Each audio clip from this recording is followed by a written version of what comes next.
Chapter 2. Notes from Underground. Chapter 2.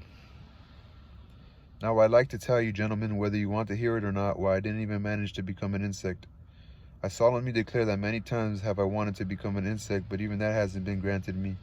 I assure you, gentlemen, that to be excessively conscious is a disease, a real full-blown disease. For the needs of everyday life, ordinary human consciousness should be more than sufficient, that is, half or even a quarter less than the portion which falls to the lot of an educated man in our unhappy 19th century, and on top of that, of one who has the twofold misfortune of living in St. Petersburg, the most abstract and premeditated city on earth. Cities tend to be either premeditated or unpremeditated. For example, the consciousness possessed by all our so-called spontaneous people and men of action should be quite sufficient. I'd wager that you think I'm writing all this simply to show off, to score off those men of action, and what's more, that I'm rattling my saber like my officer, also to show off, and in very bad taste. But gentlemen who could possibly pride himself on his infirmities, let alone brag about them. But what I am saying, everyone does it. Everyone vaunts his illnesses, and perhaps myself more than anyone. But don't let us argue about it. I put it rather clumsily all the same. I'm firmly convinced that not only a great deal of consciousness, but even any amount of consciousness is a disease. I firmly maintain that, but let's put that to one side for a moment. Tell me this, why did it invariably happen, as if deliberately, that at those very moments when I was most capable of appreciating all the subtleties of the sublime and beautiful, as we once used to say, I not only would fail to comprehend, but would perform the most contemptible actions well, the kind of which everyone is guilty, but which I happened to perform precisely when I was most conscious that I should not be performing them at all. The more I recognized goodness and the whole question of the sublime and the beautiful, the deeper I sank into the mire, and the more capable I became of completely immersing myself in it. But the main feature of all this was that it wasn't within me by accident, but as if it were bound to be there. It was as if this were my normal condition, and far from being an illness or the fruits of corruption, so that finally I lost the desire to combat that corruption. It all ended up by my almost coming to believe, or perhaps I really did believe, that this was probably my normal condition.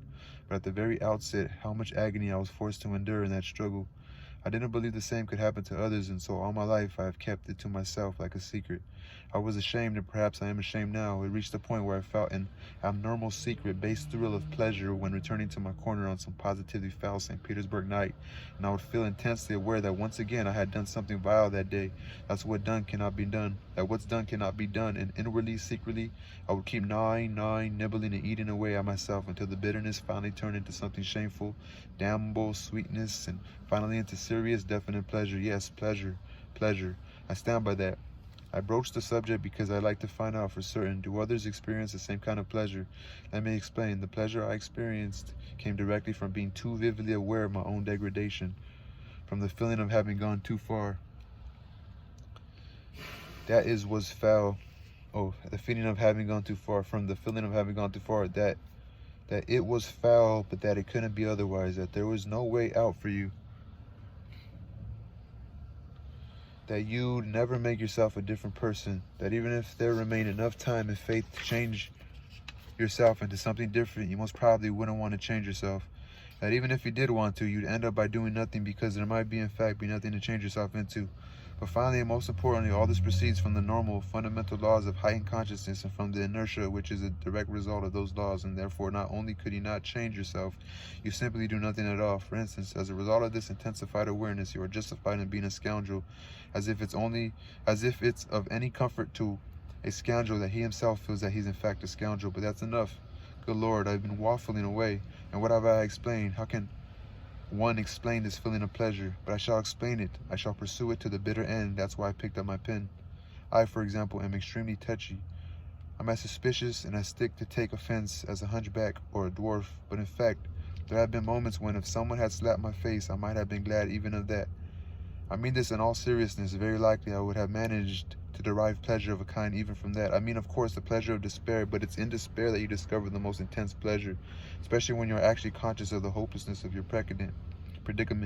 And here too, after that slap in the face, you are crushed by the realization of what filth you're being smeared with. The main thing is that whichever way I look at it, it invariably turns out that I'm the first to be blamed for everything, and what hurts most of all, that I'm blamed when innocent according to the laws of nature, so to speak. First of all, I'm to blame as I'm cleverer than anyone else around me.